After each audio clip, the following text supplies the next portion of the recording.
Hello, everyone. I'm Dr. Denise Hurd, Vice President of Research for the U.S. Poultry and Egg Association. Today, I will be speaking with Dr. Jeremiah Johnson regarding one of his current research projects funded by U.S. Poultry and Egg Foundation. Dr. Johnson is an assistant research professor within the Department of Microbiology at the University of Tennessee-Knoxville. Hi, Jeremiah. Thank you for spending some time with me today to discuss your research. Hi, Denise. Thanks for having me. Of course, thank you to US Poultry for the funding for our research project. Excellent. So let's just dive right in, and it's all about food safety. Your project is titled Identification of Genetic Determinants that Facilitate Campylobacter jejuni Survival During Poultry Processing. Please tell us what your research study entails. Sure. So really the basis of our study, sort of foundation of our study is, built on the fact that Campylobacter jejuni is actually a relatively unique organism. So, one of the things that I think a lot of people are familiar with, thinking about the diversity of animals and things like that, is that animals certainly have, different environments and different conditions that they thrive under. And bacteria are actually, even more diverse than animals are. And that's something that, not the normal, layperson is familiar with. And so, when you think of that, bacteria having different environments that they like to be exposed to, what they like to thrive in. Campylobacter jejuni, similarly likes, really warm temperatures. It's really well evolved for avian hosts. Really likes the high temperature of avian hosts, really likes low oxygen concentrations. That certainly would be present within the gastrointestinal tract of an animal. And so, the interesting part about that is that as far as, once, an animal is processed and the bacteria winds up being sort of disseminated from that animal host, bird host, chicken host, it's really in an environment that it's not really well adapted for. Not to anthropomorphize a bacteria, but it doesn't really enjoy that environment. Being released from the gastrointestinal tract, it obviously becomes cold. It obviously becomes more aerobic.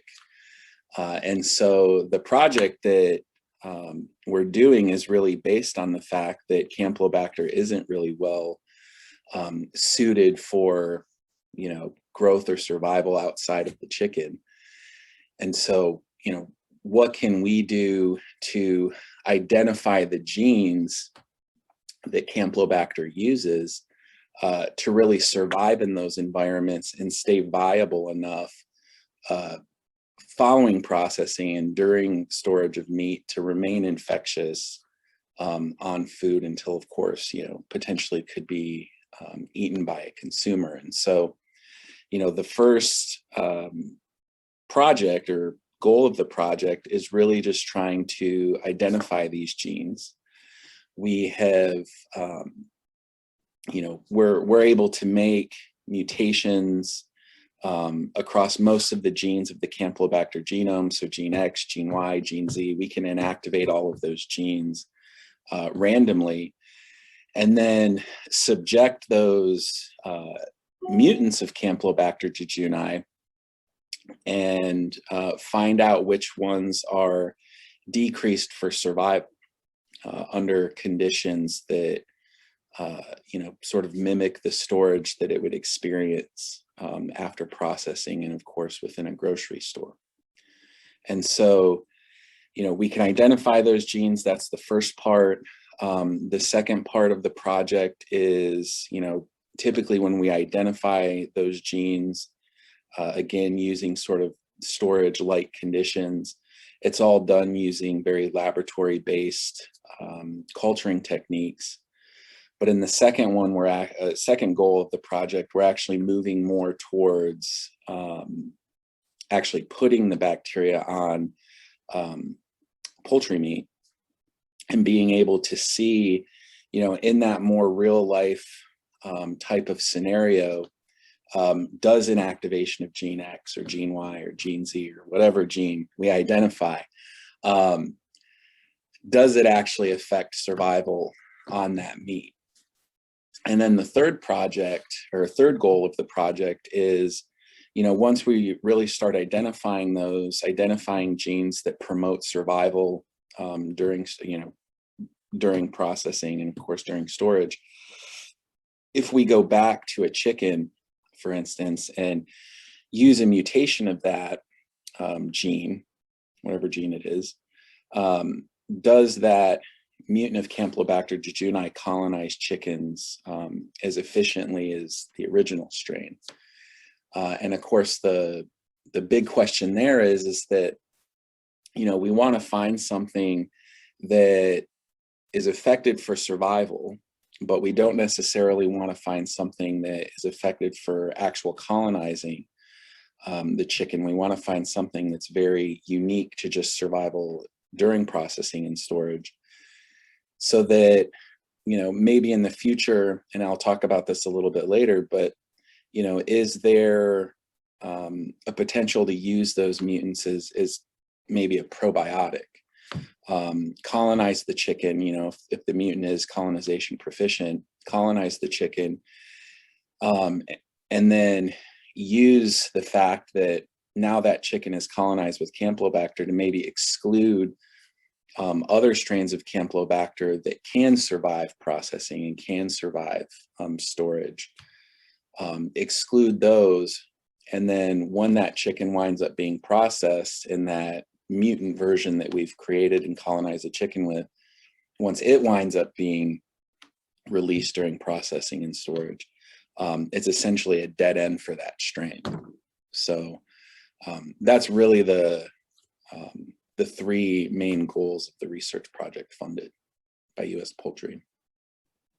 Thank you for that overview, and your research, as you have laid it out, is very unique and novel. It's my understanding that you're building off of some previous studies. Can you share a little bit about that with us? Sure. So the inactivation of those independent genes across the Campylobacter genome is actually a project that was funded by the USDA a few years ago in my group. And so we had originally used that that study and the random inactivation of those genes to study colonization of Campylobacter jejuni actually within chickens. So,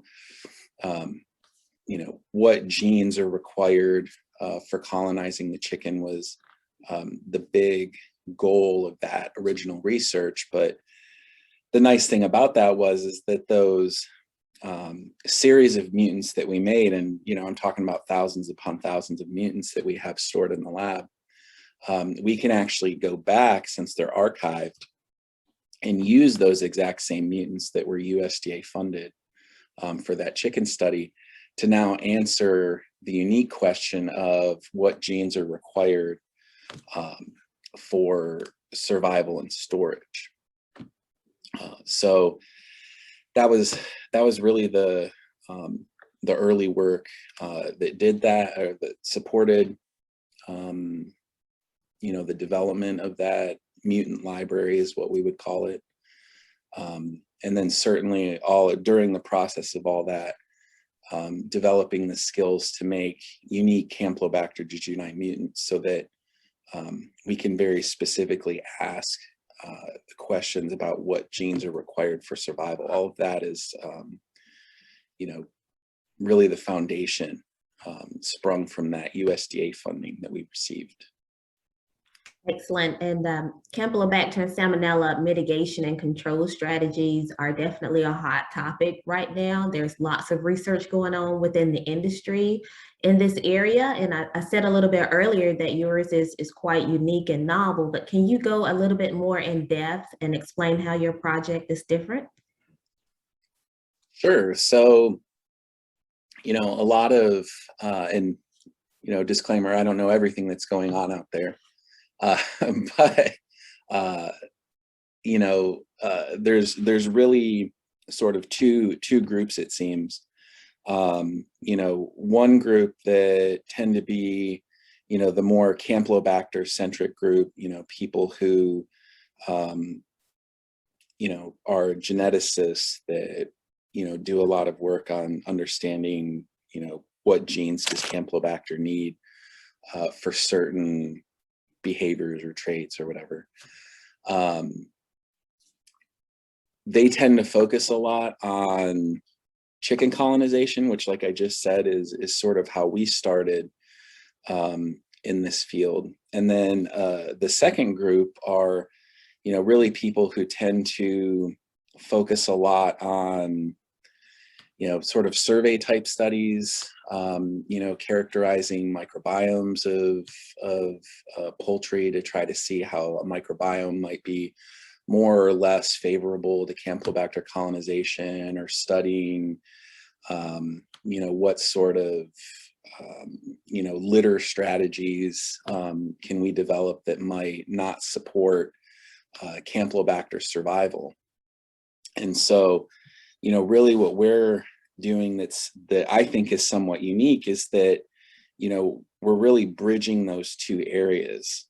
We're experts in Campylobacter genetics, we're experts in Campylobacter molecular biology, but really extending past just pre-harvest colonization of poultry, and getting more into, post-harvest questions, during processing, during storage, what genes are required for Campylobacter to survive in those environments, really getting at the nuts and bolts of the bacterium itself, and trying to understand how does an organism that, again, not to anthropomorphize too much, doesn't like, being released from a chicken gastrointestinal tract,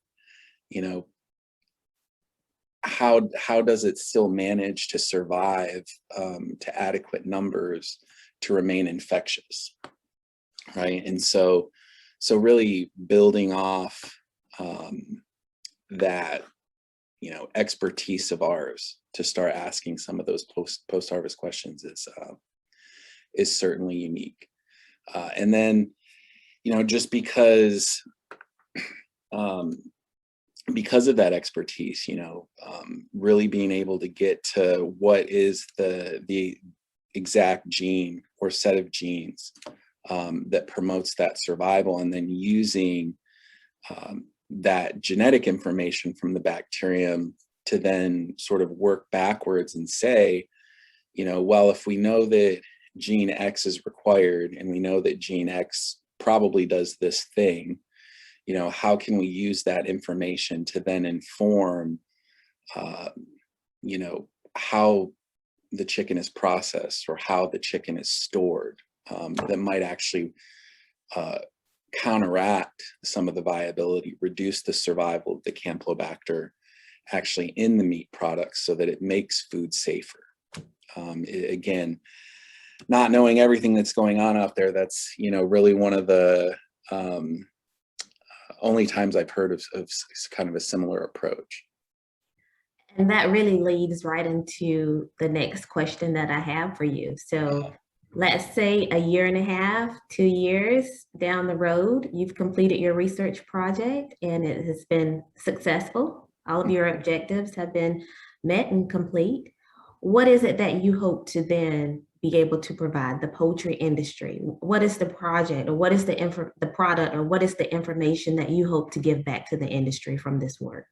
Sure. So, yeah, just as I was saying, I mean, I think that the industry, you know, is really trying to think of the best word to use, but, you know, definitely under pressure to, you know, make food safer.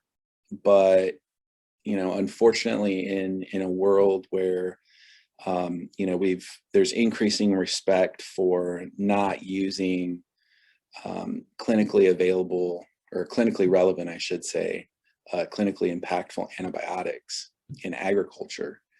You know, that's obviously something that, you know, is discouraged nowadays. So how do you make food safer without having those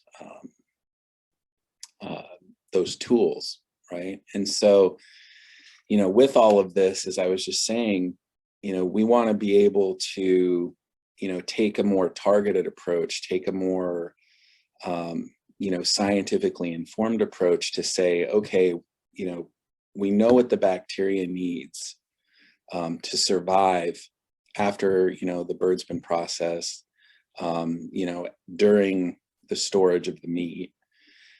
How do we use that information, like I said, to inform the processing, inform the storage? If we know that gene X, and this is just a complete, you know, just a hypothetical, you know, maybe gene X requires a certain amount of zinc, you know, the protein encoded by gene X requires zinc, we'll say, for activity. Well, are there points either during the rearing of the bird or during the processing of the bird or during the storage of the bird where, you know, maybe by limiting zinc, you inactivate that gene product that the bacterium needs to survive. And so, you know, again, in a very rational way, limiting some very specific things to decrease the survival of the bacterium on the meat product so that, you know, as far as the consumer knows, the product's safer because, of course, the viable infectious bacteria is reduced, right? And so, you know, in accomplishing all of that in an antibiotic-free manner. So, you know, not having to actually treat birds in any way different from what they normally do. It's just after processing or during storage, can you do something relatively simple and relatively inexpensive to make the food safer? Now, the second part of that, of course, as I was mentioning when I was talking about the 3 goals, is within that third goal, you know, using, you know, what we learn and taking mutants of whatever factors we identify and seeing whether or not they still colonize birds. Like I was saying, if those mutants still colonize birds, you know, proficiently, but the Campylobacter that they're colonized with, once it winds up being released from the bird, either during processing or, of course, during storage, that's essentially a dead end for that mutant strain. But then that mutant strain, while it's colonizing the birds, can exclude Campylobacter strains that can survive. You know, you can really almost take all of the, you know, the benefits of the Campylobacter, and by benefits I mean, you know, it's really easily disseminated, obviously within poultry flocks. So, you know, if you could treat a bird with this mutant strain that I'm talking about, it could easily be spread across the flock. And then, you know, once it's spread across that flock, if it can exclude strains that can survive, but then that strain itself can't survive during processing and storage, can you make food safer in that method, right? So, you know, that, you know, again, is a little bit of a swinging for the fences type project, but, you know, certainly if it all just comes together and the stars align, I mean, it could be something that I think is a really exciting prospect over the next couple of years. Well, we will definitely be hoping that the stars align. This would be very beneficial to the industry if we're able to utilize this approach. So you've already shared a lot of information with us, but before we wrap up, let me just ask, is there anything else that you have that you want to share with the audience today? Well, I mean, I think that, one of the aspects, particularly with Campylobacter, certainly I think, it applies to Salmonella as well, is the poultry industry, I think, has a real opportunity to take a lead in the scientific field when it comes to these organisms. Like I was saying with Campylobacter, most people think of, poultry, chickens in particular, but Campylobacter does colonize a lot of other agriculturally relevant animals. So, we've done it in my group as well. I mean, obviously you can get it from turkeys, you can get it from wild birds, but you can also get it from non-avians. We find cattle are actually pretty frequent carriers of Campylobacter. Sheep, pigs, there's a lot of agriculturally relevant animals out there that this organism can colonize and can potentially be disseminated from and cause infections within, the public. And so, I think that the poultry industry, because Campylobacter, and as I said, certainly Salmonella, since they are so impactful to the industry, it makes sense that you guys are really focused on those organisms. But I think that, it can even extend beyond, your guys' industry, and you could be having, of course, a really positive impact, maybe on the pork industry or the cattle industry and things like that, and being able to share your information, being able to promote the research of, poultry specific investigators, but then being able to use that information to more broadly positively impact U.S. agriculture, I think is an opportunity that maybe some within the poultry industry I don't think necessarily appreciate, again, particularly from a Campylobacter perspective. Thank you. You make some really valid points. It's really a collaborative effort amongst all of the animal sectors. So thank you, Dr. Johnson, so much for spending time with us today, for sharing your research. I know I have learned a lot more. I was well versed in your research project, but I learned more today speaking with you. So excellent work. Thank you so much. Congratulations again on your funded project. And we will be looking forward, we'll be crossing our fingers that the stars align, and we'll be looking forward to your findings in a couple of years. So thank you again. Great. Thank you, Denise. I appreciate it.